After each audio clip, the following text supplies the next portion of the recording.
Indian illegally occupied Jammu and Kashmir has witnessed at least 418 internet shutdowns for the last 10 years. Longest communication blockade was imposed in Kashmir, where the internet was shut down on the evening on 4th August 2019 for 552 days. On 5th August 2019, Article 370 of the Constitution was abrogated by the Modi-led fascist Indian government. Kargil district of Ladakh faced a shutdown of 145 days.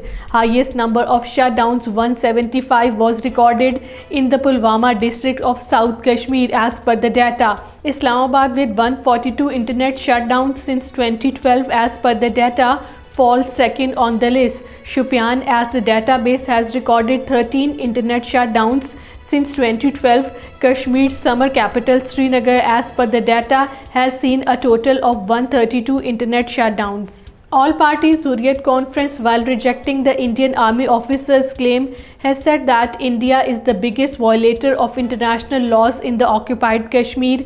APHC leaders said this in response to the ridiculous claims by Indian Army's Major General Ajay Chandpuria about the arms recovery in North Kashmir.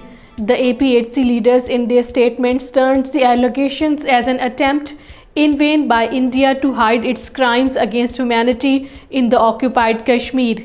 Former Jammu and Kashmir Congress President Ghulam Ahmad Mir has urged Modi-led Hindutva regime in New Delhi to restore people's rights and fulfill promises made to them on the floor of the Indian Parliament.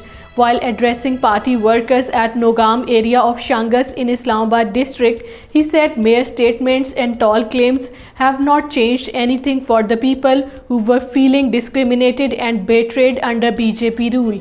Hindutva goons have smashed portrait of the last Muslim ruler of India, Bahadur Shah Zafar, in Indian state of Maharashtra. The portrait of the last Mughal emperor was hung on the wall of a famous restaurant in Kolhapur city of the state. Hindutva goons are targeting Muslims mostly in the states where BJP RSS nexus is in rule.